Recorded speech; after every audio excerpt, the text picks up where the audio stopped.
السلام عليكم ورحمة الله تعالى وبركاته، إن شاء الله تكونوا كامل بخير وعلى خير.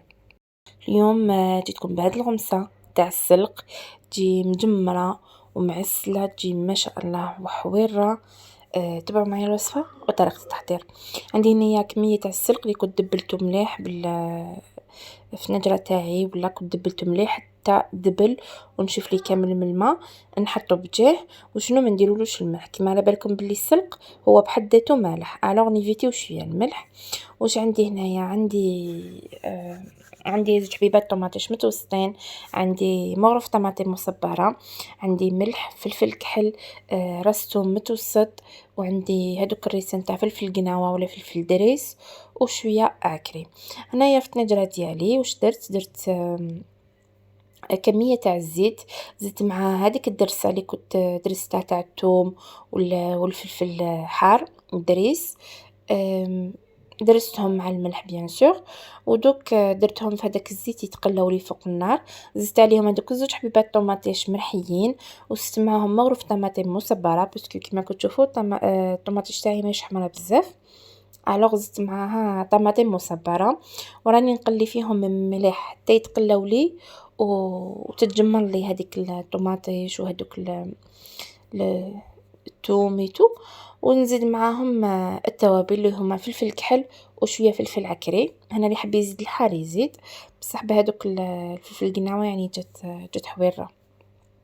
هذه هي، نكمل نقليهم مليح مليح، ومن بعد نجيب هذاك السلق ديالي اللي كما قلت لكم كنت دبلته مليح طيب يعني، ونديرو في هذه لاصوص اللي رانا درناها في التجميره، ونخليه نحركهم مليح حتى يدخل في بعضه، ونجمرهم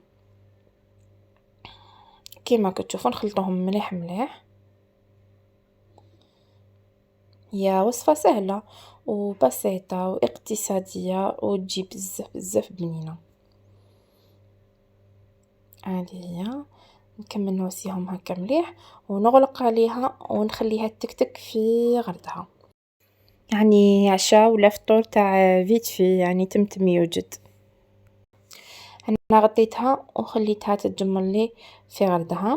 انا بعد ما اللي تجمرت بدات تنشف، حكمت 3 حبيبات بيض، ولا انت ديري على حسابك، على حساب افراد الاسره ولا واش حبيتي. درت 3 حبيبات بيض، تحبي تخلطيهم ضربيهم يعني، ولا كيما درت انايا خليتهم هكذاك. ملحي ونقصي للنار وخليهم يتكتكوا في غردهم حتى يطيب هذاك البيض. واللي يحب البيض يعني نص طياب، يتكتكوا واحد 2 دقائق ولا 3، غطي عليهم وطفي وخليهم يكملوا يطيبوا، باسكو على بالكم بلي الحاجه تاع الطين تقعد شاده السخانه، يعني تبطى باش تبرد، الو يكملوا يطيبوا في هذيك لافابور. هذه هي، وهاي النتيجه تاعنا تاع طويجين تاعي ولا تاع الغمسه، ولا المهم كيما حبيتوا تقولوا لها، ولا غير تجي ما شاء الله. انا هنا هذه لمسه اختياريه، يعني انا كان عندي المعدنوس مقطع في فريجيدار، على قلت نديرو خير من يفسد لي، زينت به فقط يعني ماشي لازم. هذه هي وهذا واش كان عندنا حبيباتي لنهار اليوم. ما تنساوش الاشتراك في القناه الى ما كنتش مشتركين، والجم جم جم جم جم. ما تنساوش اميراتي، ودوك ما بقى لي غير نبقيكم على خير، والى فيديو قادم ان شاء الله. سلام.